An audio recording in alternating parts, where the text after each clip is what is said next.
പ്രിയ കൂട്ടുകാരെ, ഭാഷാ കൈരളി ചാനലിൻ്റെ പുതിയൊരു എപ്പിസോഡിലേക്ക് എല്ലാവരെയും സ്നേഹത്തോടെ സ്വാഗതം ചെയ്യുന്നു. അടിസ്ഥാന പാഠാവലി രണ്ടാമത്തെ യൂണിറ്റിലെ രണ്ടാമത്തെ പാഠമാണ് ആനന്ദാശ്രുക്കൾ. നമുക്കറിയാം, കേരളത്തിലെ പ്രശസ്തയായിട്ടുള്ള എഴുത്തുകാരി സാറാ തോമസിൻ്റെ മുറിപ്പാടുകൾ എന്ന നോവലിലെ ചെറിയൊരു ഭാഗമാണ് നമുക്ക് പഠിക്കാനുള്ളത്. അതിനു മുമ്പ് സാറാ തോമസിനെ കുറിച്ച് കുറച്ച് കാര്യങ്ങൾ കൂട്ടുകാർ അറിയേണ്ടിയിരിക്കുന്നു. 1934 സെപ്റ്റംബർ 14 തിരുവനന്തപുരത്ത് ജനിച്ചു. ഭർത്താവ് ഡോക്ടർ തോമസ് സക്കറിയായിരുന്നു.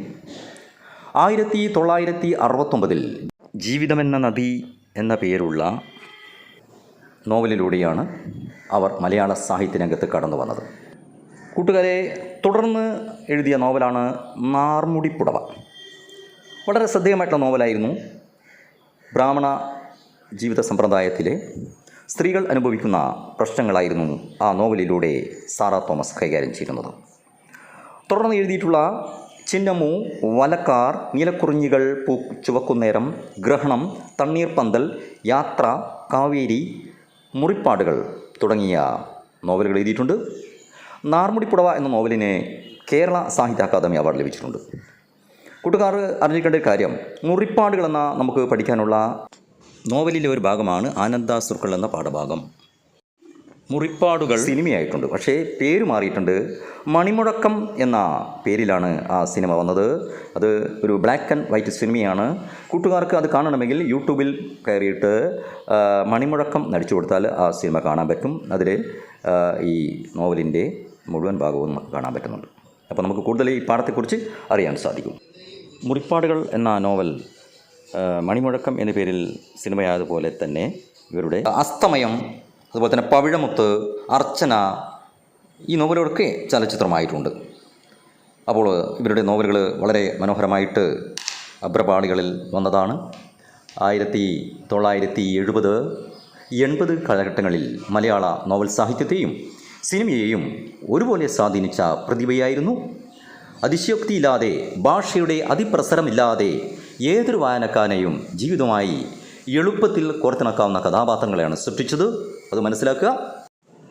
അതുപോലെ നിരവധി സ്ഥാനങ്ങൾ അലങ്കരിച്ചിരുന്നു. സംസ്ഥാന ചലച്ചിത്ര അവാർഡ് കമ്മിറ്റിയിലുണ്ടായിരുന്നു. കേരള സാഹിത്യ അക്കാദമി ജനറൽ കൗൺസിൽ എന്നിവയിൽ അംഗമായിരുന്നു. ഇങ്ങനെ മലയാള സാഹിത്യത്തിന്, ചലച്ചിത്രത്തിന് നിരവധി സംഭാവനകൾ നൽകിയ സാറാ തോമസ് 2023 നമ്മോട് വിട പറഞ്ഞു. കൂട്ടുകാരെ, സാറാ തോമസിൻ്റെ നോവലുകളും അതുപോലെ തന്നെ കഥകളും എഴുതിയിട്ടുണ്ട്. കഥകളും എടുത്ത് വായിക്കുക, സിനിമകൾ കാണുക. കൂടുതൽ എഴുത്തുകാരെക്കുറിച്ച് മനസ്സിലാക്കണമെന്ന് മാത്രം പറഞ്ഞുകൊണ്ട് നമുക്ക് പാഠഭാഗത്തിലേക്ക് കടക്കാം. കൂട്ടുകാരെ, അതിനുള്ളിൽ ഒരു കാര്യം പറയാനുണ്ട്. കേരള പാഠാവലിയിൽ സാറാ ജോസഫിൻ്റെ ആദി എന്ന് പറയുന്ന ഒരു നോവലിലെ ഭാഗം പഠിക്കാനുണ്ട്. രണ്ടുപേരും തമ്മിൽ മാറിപ്പോകരുത്. സാറാ ജോസഫ് മറ്റൊരു നോവലിസ്റ്റാണ്. സാറാ തോമസിൻ്റെ പാഠം പഠിക്കാനുള്ളത് അടിസ്ഥാന പാഠാവലിയും അതുപോലെ തന്നെ സാറാ ജോസഫിൻ്റെ ആദി എന്ന നോവലിലെ ഭാഗമായ വെള്ളത്തിനെ തെളിയാതിരിക്കാനാവില്ല എന്ന പാഠഭാഗം കേരള പാഠാവലിയിലുള്ളതാണെന്ന് മനസ്സിലാക്കുക. പാഠത്തിൻ്റെ തലവാചകത്തിന് മുമ്പ്, ആനന്ദാശ്രുക്കൾക്ക് മുമ്പ് ഒരു വരി കാണാം, ശ്രദ്ധിക്കുക. അമർത്തിച്ചിമ്മിയ ഉൾക്കണ്ണുകളിൽ വെളിച്ചവും തെളിച്ചവും. അമർത്തിച്ചിമ്മിയ ഉൾക്കണ്ണുകളിൽ എന്ന് വെച്ചാൽ കണ്ണടച്ചിരിക്കുമ്പോൾ, ശക്തമായി അടച്ചിരിക്കുമ്പോൾ കണ്ണുകളിൽ എന്താണ്, ഉള്ളിൽ എന്താണ്, വെളിച്ചവും തെളിച്ചവും എന്നാണ് പറഞ്ഞിരിക്കുന്നത്. അപ്പോൾ ഈ ഭാഗം കാണുമ്പോൾ നമുക്ക് ഒരു കാര്യം ഓർമ്മ വരുന്നുണ്ടോ? ഒരു പക്ഷിക്കുഞ്ഞിൻ്റെ മരണത്തിൽ പക്ഷിശാസ്ത്രക്കാരൻ പറയുന്നതിലെ അന്ധത ഏറി വരുന്തോറും അകത്ത് പ്രകാശം. അതും നമുക്ക് ഇതിലുമായിട്ട് ബന്ധിപ്പിക്കാവുകയാണെങ്കിൽ, അപ്പോൾ നമുക്കറിയാവുന്ന ഉൾക്കണ്ണുകളിൽ നമ്മൾ കണ്ണ് അമർത്തിപ്പിടിച്ചാലും നമ്മുടെ മനസ്സിൻ്റെ ഉള്ളിൽ എന്താണ്, വെളിച്ചവും തെളിച്ചവുമാണ്. നമ്മൾ എപ്പോഴും ഇങ്ങനെ മനസ്സിൻ്റെ ഉള്ളിലാണ് വെളിച്ചവും തെളിച്ചവും ഉണ്ടാവുക. തുറന്നതുകൊണ്ടല്ല കാഴ്ചയും കാണുന്നില്ല. അടച്ചിരിക്കുമ്പോൾ, നമ്മൾ ധ്യാനത്തിലിരിക്കുമ്പോൾ നമ്മുടെ മനസ്സിലേക്ക് ഒരുപാട് കാര്യങ്ങൾ കടന്നു വരുന്നു. അത് വെളിച്ചമുള്ളതാണ്, തെളിച്ചമുള്ളതാണ് എന്നാണ് മനസ്സിലാക്കേണ്ടത്. നമ്മൾ കാണുന്ന കാഴ്ചയൊന്നും സത്യമല്ല, തുറന്ന് മനസ്സ് ഉൾക്കാഴ്ചയോടെ നോക്കുമ്പോഴാണ്, നമ്മൾ അതിനെ ചികഞ്ഞു നോക്കുമ്പോഴാണ് അതിൻ്റെ സത്യാവസ്ഥ മനസ്സിലാക്കൂ എന്നുള്ള ഒരു ആശയം കൂടി ഇവിടെ വരുന്നുണ്ട്. നമുക്ക് പാഠഭാഗത്തിലേക്ക് കടക്കാം. ആനന്ദാശ്രുക്കൾ. തൻ്റെ മാതാപിതാക്കളെപ്പറ്റി ജോസിന് ഒരറിവും ഉണ്ടായിരുന്നില്ല. കർമ്മലിത്ത കന്യാസ്ത്രീകൾ നടത്തുന്ന ലിറ്റിൽ ഫ്ലവർ ഓർഫനേജിലെ വെളുത്തു തടിച്ച സിസ്റ്റർ തെരീസായുടെ പരിചരണത്തിൽ കുട്ടിക്കാലം കഴിച്ചു കൂട്ടിയ അവ്യക്തമായ ഓർമ്മകളുണ്ട്. സദാ പുഞ്ചിരി തൂകുന്ന മുഖവുമായി തങ്ങളിൽ ഓരോരുത്തരെയും തനത് എന്ന വിചാരത്തോടെ സൂക്ഷിച്ചു വളർത്തിയ സിസ്റ്റർ തെരീസ തനിക്ക് 5 വയസ്സുള്ളപ്പോൾ ആ പ്രായത്തിലുള്ള മറ്റ് 3-4 കുട്ടികളോടൊപ്പം പട്ടണത്തിൽ നിന്ന് അകന്നു മാറിയുള്ള ആൺകുട്ടികൾക്കായുള്ള ഈ ഓർഫനേജിലേക്ക് മാറ്റുകയാണ് ഉണ്ടായത്. കൂട്ടുകാരെ, മാതാപിതാക്കളെപ്പറ്റി ഒരറിവുമില്ലാത്ത അനാഥ ബാലനാണ് ജോസ് എന്ന കുട്ടി. ഇവിടെ പറഞ്ഞ പോലെ 5 വയസ്സ് വരെ വളർന്നത് ഒരു ഓർഫനേജിലാണ് അനാഥ കുട്ടികൾ വളരുന്ന ഓർഫനേജിലാണ്. സിസ്റ്റർ തെരേസ്യയായിരുന്നു അവരെ എടുത്ത് വളർത്തിയത് എന്ന് മനസ്സിലാക്കുക. ആൺകുട്ടികൾക്ക് മാത്രമായുള്ള ഓർഫനേജായിരുന്നു. അപ്പോൾ ഈ ഓർമ്മകളൊക്കെ വലുതായപ്പോൾ ജോസിൻ്റെ മനസ്സിൽ അവ്യക്തമായി വരികയാണ്. കൂറ്റൻ മതിൽ വളപ്പിനുള്ളിൽ അനേകം ഏക്കറുകളായി പരന്നു കിടക്കുന്ന ഈ ഓർഫനേജ് ഒരു പ്രത്യേക ലോകം തന്നെയാണ്. ഇവിടെ 100-ലധികം കുട്ടികൾ, പല പ്രായത്തിലും തരത്തിലുമുള്ളവർ ഒന്നിച്ചു കഴിയുന്നു. ഒരു വലിയ കുടുംബത്തിലെ അംഗങ്ങളെപ്പോലെ ആർക്കും ആരോടും വ്യക്തിപരമായ ബന്ധങ്ങളില്ല. വ്യക്തി സ്വാതന്ത്ര്യവും വളരെ പരിമിതമാണ്. പക്ഷേ ആ സത്യം അവരെ അലട്ടിയിരുന്നില്ല. തങ്ങളെ സ്വന്തമെന്ന് അവകാശപ്പെടാൻ ആരുമില്ലെന്നുള്ള വസ്തുത അവരെ വീർപ്പ് മുട്ടിച്ചിരുന്നതുമില്ല. ഓർമ്മ വെച്ചപ്പോൾ തുടങ്ങി മണിമുഴക്കം അനുസരിച്ച് ചിട്ടപ്പെടുത്തിയ ജീവിത രീതി ശീലിച്ചു കഴിഞ്ഞിരുന്നു. മണിമുഴക്കം കേട്ട് ഉണരുന്നു, മണിമുഴക്കം കേട്ട് ആരാധനയ്ക്കായി ഒത്തുകൂടുന്നു, മണിമുഴക്കം കേട്ട് ഊണുമുറിയിൽ എത്തുന്നു. അത് കഴിഞ്ഞ് ചെറിയ കുട്ടികൾ അടുത്തുള്ള പള്ളിക്കൂടത്തിലേക്ക് പോകുന്നു. മുതിർന്നവർ തൊഴിൽശാലകളിലേക്കും. ദിവസത്തിൻ്റെ അന്ത്യത്തിൽ അവർ വീണ്ടും ആരാധനയ്ക്കായി ഒത്തുചേരുന്നു. അവസാന മണിമുഴക്കത്തോടെ ഉറക്കത്തിലേക്ക് പ്രവേശിക്കുകയായി. നമുക്കറിയാം, ഓർഫനേജിൽ എല്ലാം മണിമുഴക്കത്തിലൂടെയാണ് എല്ലാത്തിൻ്റെയും അവർ വന്ന് വിളിക്കുന്നില്ല. മണിമുഴക്കുമ്പോൾ ഭക്ഷണത്തിന് പോകുക, മണിമുഴങ്ങുമ്പോൾ എല്ലാ കാര്യങ്ങളും ചെയ്യുന്നു. അപ്പോൾ ഈ മണിമുഴക്കം എന്ന പേരിലാണ് സിനിമ വന്നിട്ടുള്ളത്. നേരത്തെ ഞാൻ പറഞ്ഞു, അതുകൂടി കൂട്ടുകാർ മനസ്സിലാക്കുക. അപ്പോൾ അവിടെ എത്ര കുട്ടികളുണ്ട് ഇവിടെ 100-ലധികം കുട്ടികളുണ്ട്. പല പ്രായത്തിലുള്ളവരാണ് എന്ന് മനസ്സിലാക്കണം. നിയന്ത്രണങ്ങൾ കൊണ്ട് വരിഞ്ഞുകെട്ടിയ ആ ദിനചര്യയിൽ ആർക്കും തന്നെ പരാതികൾ ഉണ്ടായിരുന്നില്ല. ഇപ്പോൾ ദിനചര്യ ഓരോ ദിവസം ചെയ്യേണ്ട പ്രവൃത്തികൾക്ക് നിയന്ത്രണങ്ങളായിരുന്നു. നമ്മൾ നേരത്തെ പറഞ്ഞല്ലേ, അവർക്ക് ആരാധനയ്ക്ക് മണിമുഴങ്ങുന്നു, അതുപോലെ തന്നെ ഭക്ഷണം കഴിക്കാൻ വേണ്ടി മണിമുഴങ്ങുന്നു. അപ്പോൾ ഇങ്ങനെയുള്ള ഓരോ കാര്യത്തിനും മണിമുഴക്കുമ്പോൾ അതൊന്നും ആർക്കും ഒരു പരാതിയില്ല. കാരണം അവർക്ക് കിട്ടിയ ഒരു അനുഗ്രഹം തന്നെയാണ്. ആരോരും ഇല്ലാത്തവരാണ്. അപ്പോൾ നിയന്ത്രണമൊക്കെ ഉണ്ടാകും. അപ്പോൾ അവർ സ്വാതന്ത്ര്യം അനുഭവിച്ചിട്ടില്ലല്ലോ. അപ്പോൾ അതുകൊണ്ട് ആർക്കും പരാതി ഉണ്ടായില്ല എന്നാണ് പറഞ്ഞത്. ഒരു പക്ഷേ മെച്ചപ്പെട്ട ഒരു ജീവിതരീതിയെപ്പറ്റിയുള്ള അറിവില്ലായ്മ കൊണ്ടാവാം. അവർക്ക് ഇതിനേക്കാൾ നല്ല ഒരു ജീവിതം അവർ അറിഞ്ഞിട്ടേ ഇല്ല എന്നുള്ളതാണ്. അതുകൊണ്ടായിരിക്കും അവർക്ക് പരാതി ഇല്ലാത്തത് അങ്ങനെ ഒരു ചോദ്യം ഉണ്ടെങ്കിൽ അത് മനസ്സിലാക്കുക കൂട്ടുകാരും. പിന്നെ പരാതിപ്പെട്ടത് കൊണ്ട് എന്തെങ്കിലും ഗുണമുണ്ടാകുമെന്ന മോഹവും അവർക്കുണ്ടായിരുന്നില്ല പിന്നെ ആരോട് പറയാനില്ലല്ലോ. അപ്പോൾ അതുകൊണ്ടൊക്കെ ആയിരിക്കാം അവർക്ക് പരാതി ഇല്ലാത്തത്. പക്ഷേ കുടുംബ ജീവിതത്തിലെ സ്നേഹവാത്സല്യങ്ങൾ അനുഭവിക്കാൻ ഭാഗ്യം സിദ്ധിച്ച കുട്ടികളുമായി പള്ളിക്കൂടത്തിൽ ഇടപഴകുമ്പോൾ ജോസ് തൻ്റെ വലിയ വിടവിനെപ്പറ്റി ബോധവാനാകാറുണ്ടായിരുന്നു. അപ്പോൾ ഈ ഓർഫനേജിൽ നിന്ന് പിന്നെ അവർ സ്കൂളിലേക്ക് പോകുന്നുണ്ട് സ്കൂളിലേക്ക് പോകുമ്പോൾ അവിടെ മറ്റു കുട്ടികളുണ്ടാകുമ്പോൾ അവർക്ക് നല്ല സൗകര്യങ്ങളുള്ള, നല്ല വീടുള്ള, അച്ഛനും അമ്മയുമുള്ള, ഇങ്ങനെയൊക്കെയുള്ള എല്ലാ സൗകര്യങ്ങളും ഉള്ള കുട്ടികളെ കാണുമ്പോഴാണ് തനിക്കില്ലാത്തതിനെപ്പറ്റി ആർക്ക് ബോധ്യം വരുന്നത്? ജോസിന് ബോധ്യം ഉണ്ടാകുന്നത്. അപ്പോൾ ഈ ബാഗ് പപ്പ ബോംബെയിൽ നിന്നും കൊണ്ടുവന്നതാ. ഇന്നലെ എൻ്റെ പിറന്നാളിൽ അമ്മ പായസം വെച്ചു. ഈ അവധിക്ക് ഞങ്ങൾ അച്ഛൻ്റെ വീട്ടിൽ പോകും. ഈ ആണ്ടിൽ ജയിച്ചാൽ വല്യപ്പച്ചൻ ഒരു ചെറിയ സൈക്കിൾ വാങ്ങിച്ചു തരും എന്നൊക്കെ കൂട്ടുകാർ വീമ്പ് പറയുമ്പോൾ അവൻ്റെ കൊച്ചു ഹൃദയം നുറുങ്ങി വേദനിക്കും. തന്നെ സ്വന്തമെന്ന് അവകാശപ്പെടാൻ, തൻ്റെ ഇഷ്ടാനിഷ്ടങ്ങൾക്ക് വില കൽപ്പിക്കാൻ ആരും തന്നെ ഇല്ലല്ലോ. എങ്കിലും അവന് ഏറ്റവും മനപ്പീഡ തോന്നിയിരുന്നത്, മാനസിക പീഡനം തോന്നിയിരുന്നത് കുട്ടികളുടെ ഇടയിൽ വഴക്കുകളുണ്ടാകുമ്പോൾ സഹപാഠികൾ അവനെ ആരുമില്ലാത്തവൻ എന്ന് വിളിച്ച് പരിഹസിക്കുമ്പോഴായിരുന്നു. ഒഴുക്കുവെള്ളത്തിലെ ഒതളങ്ങ പോലെ താൻ ഈ ഭൂമുഖത്ത് എങ്ങനെ വന്നുപോയിട്ട് എന്ന് ഒരിക്കലും താൻ അറിയാൻ പോകുന്നില്ല. താൻ എങ്ങനെയാണ് ഈ ഭൂമിയിൽ ജനിച്ചത് എന്ന് അവനും അറിയില്ല, ആർക്കും അറിയില്ല എന്നാണ് പറയുന്നത്. ഒതളങ്ങ എന്ന് പറയുന്ന പ്രയോഗം നമ്മൾ ശ്രദ്ധിക്കണം കേട്ടോ. ഒതളങ്ങ എന്താടോ ഒരു വിഷക്കായയാണ്. മാങ്ങയുടെ രൂപമാണ് ഈ കായ്ക്കുണ്ടാകുക അല്ലേ, നാടൻ വിഷക്കായ. അപ്പോൾ നമ്മൾ ഈ കായലിൻ്റെയും പുഴകളുടെയും തോടുകളിലെയും വക്കിൽ വളരുന്ന ഒതളങ്ങ കുട്ടനാട്ടിൽ യഥേഷ്ടമുണ്ടെന്നാണ് പറയുന്നത്. ആത്മഹത്യാമരം എന്നാണ് വിദേശ സംഘം ഒതളങ്ങയെ വിളിക്കുന്നത്. ഇന്ത്യയിൽ തെക്കിഴക്ക് ഏഷ്യയിലുമാണ് ഒതളങ്ങ ധാരാളമായി വളരുന്നത് മനസ്സിലാക്കുക. അപ്പോൾ ഒതളങ്ങ കഴിച്ചിട്ട് ഒരുപാട് ആൾ മരണപ്പെട്ടിട്ടുണ്ടെന്നും മനസ്സിലാക്കണം. വിഷമാണ്.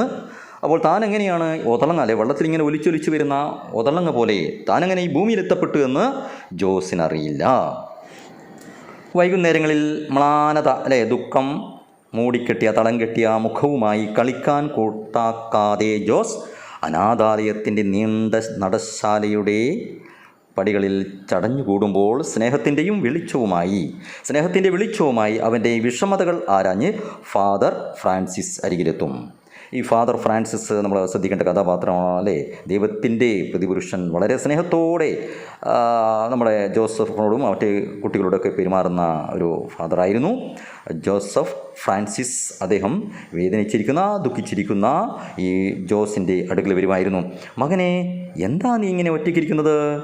ഇങ്ങ് അടുത്തു വരൂ. നിൻ്റെ മുഖത്ത് എന്താണൊരു വല്ലായ്മ? ഒന്നും ഒളിച്ചു വെക്കാതെ എന്നോട് പറയൂ. കൊച്ചു മനസ്സുകൾ ഒരിക്കലും വേദനിച്ചുകൂടാ. ഈ ഫാദറുടെ അച്ഛൻ്റെ വാക്കുകൾ കേവലം ഒരു ഉപദേശം മാത്രമല്ല, ആത്മാർത്ഥമായി പറയുകയാണ് കുട്ടികൾ ദുഃഖിക്കരുത്, പ്രത്യേകിച്ച് അച്ഛനമ്മമാരില്ലാത്ത കുട്ടികളെ എല്ലാവരും സംരക്ഷിക്കേണ്ടതാണ് എന്നുള്ളൊരു ചിന്തയുണ്ട്. മറ്റു കുട്ടികൾക്ക് എല്ലാ സൗകര്യം കിട്ടുമ്പോഴും അത് കിട്ടാതെ ദുഃഖിച്ചിരിക്കുന്ന ജോസിൻ്റെ മനസ്സ് ആർക്ക് മനസ്സിലായിട്ടുണ്ട്? ഈ ഫ്രാൻസിസ് ഫാദർക്ക് മനസ്സിലാക്കിയിട്ടുണ്ട്. അതുകൊണ്ട് അങ്ങനെ പറയുന്നത്. ഇതൊരു ചോദ്യം കൂടിയാണ്. പാഠപുസ്തകത്തിലെ ഒന്നാമത്തെ ചോദ്യത്തിൻ്റെ ഉത്തരം ഇവിടെ ഉണ്ടെന്ന് കൂട്ടുകാർ മനസ്സിലാക്കുക. തൻ്റെ മനസ്സിൽ തിങ്ങിക്കൂടുന്ന അവ്യക്തമായ വേദനകൾക്ക് വാക്കുകൾ കൊണ്ട് രൂപം നൽകാനാവാതെ അവൻ കുഴങ്ങുമ്പോൾ അദ്ദേഹം സാന്ത്വനപൂർവ്വം തോളത്ത് തലോടിക്കൊണ്ട് പറയും. അപ്പോൾ ജോസിൻ്റെ മനസ്സിൽ അവ്യക്തമായ വേദന ഉണ്ട് എന്ത് കാരണം എന്ന് പറയാൻ പറ്റുന്നില്ല, ഒരുപാട് പ്രശ്നങ്ങളുണ്ട്. അപ്പോൾ അദ്ദേഹം സാന്ത്വനം ആശ്വസിപ്പിക്കുകയാണ്. സാന്ത്വനത്തിൻ്റെ അർത്ഥം ആശ്വസിപ്പിക്കൽ. തോളത്ത് തലോടിക്കൊണ്ട് പറയും, മകനെ, നിൻ്റെ വിഷമം ഞാൻ മനസ്സിലാക്കുന്നു. പക്ഷേ നിനക്ക് ആരുമില്ലല്ലോ എന്നൊരിക്കലും നിരാശപ്പെടരുത്. അതാ നോക്കൂ, ക്രൂശിക്കപ്പെട്ട യേശുവിൻ്റെ രൂപം. ക്രൂശിക്കപ്പെട്ടെന്ന് പറഞ്ഞാൽ കുരിശിലേറ്റപ്പെട്ട യേശുവിൻ്റെ രൂപം കണ്ടില്ലേ? അശരണരുടെയും അനാഥരുടെയും ആശ്വാസം അവിടെയാണ്. ആരും ഇല്ലാത്തവരാണ് ശരണമില്ലാത്തവർ, അനാഥർ അച്ഛനമ്മയില്ലാത്തവർ, ആശ്വാസം അവിടെയാണ്. ദൈവത്തിൻ്റെ അടുക്കൽ നമുക്ക് ആശ്വാസമുണ്ട്. പണത്തിനും പ്രതാപത്തിനും ബന്ധുക്കൾക്കും നൽകാൻ കഴിയാത്ത ആശ്വാസം നിനക്കവിടെ കണ്ടെത്താൻ കഴിയും.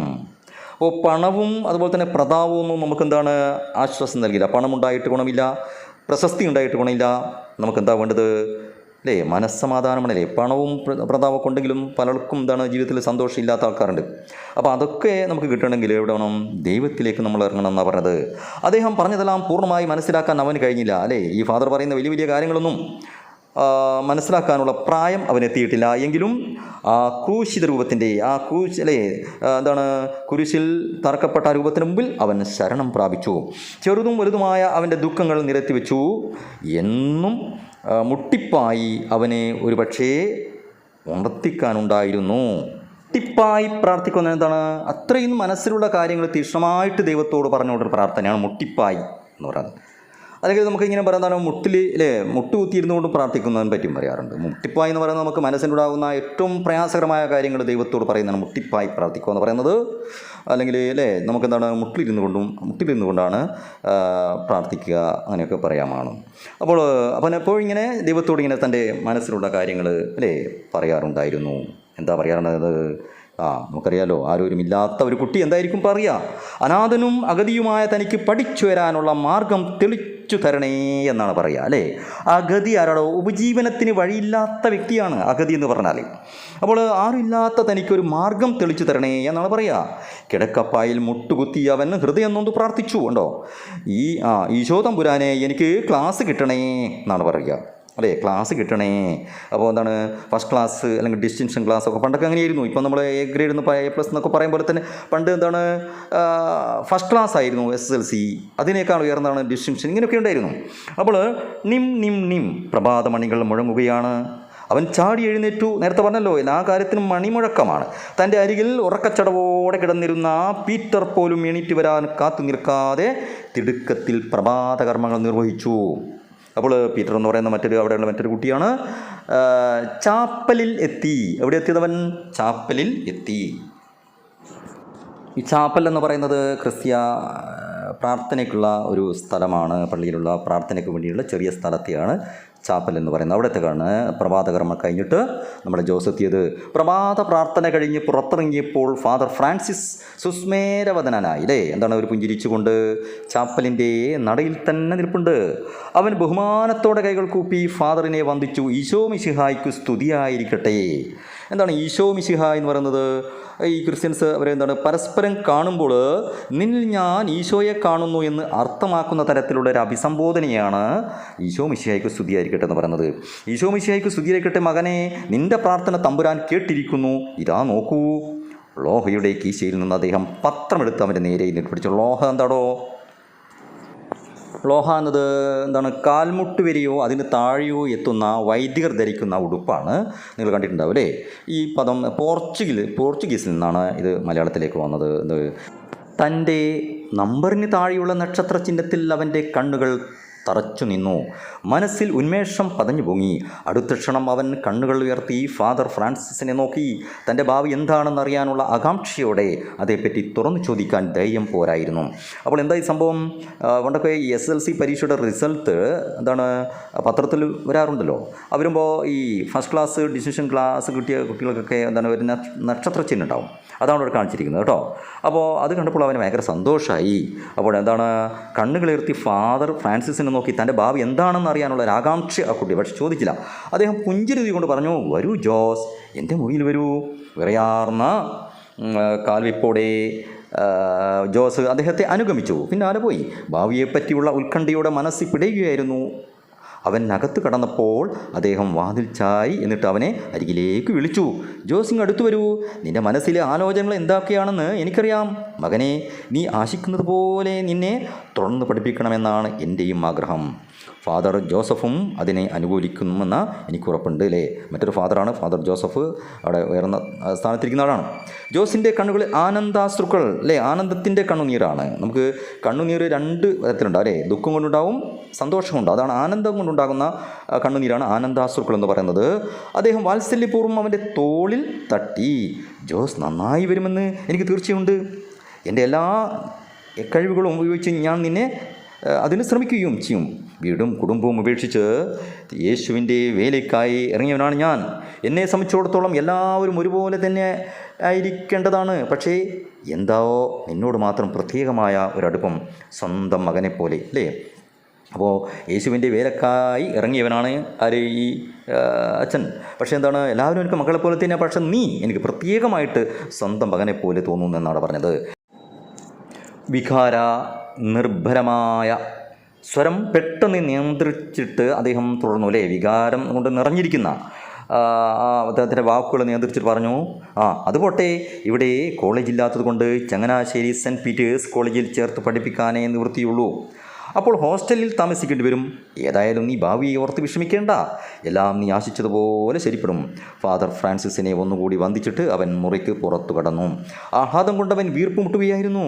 ഡൈനിങ് ഹാളിൻ്റെ പടികളിൽ പീറ്റർ അവനെ കാത്തിനിപ്പുണ്ടായിരുന്നു. തനിക്ക് കൈവന്ന ഭാഗ്യം തൻ്റെ കൊച്ചു സുഹൃത്തിനെ അറിയിക്കാനുള്ള ആകാംക്ഷയോടെ അവൻ വേഗം നടന്നു. പക്ഷേ ജോസ് എന്തെങ്കിലും പറയുന്നതിന് മുമ്പ് തന്നെ പീറ്റർ വിളിച്ചു പറഞ്ഞു, ജോസേട്ടൻ ഇതുവരെ എവിടെയായിരുന്നു? കാലത്തെ പത്രം വന്ന് കാണും. ഫാദറിൻ്റെ മുറിയിൽ പോയി റിസൾട്ട് നോക്കണ്ടേ?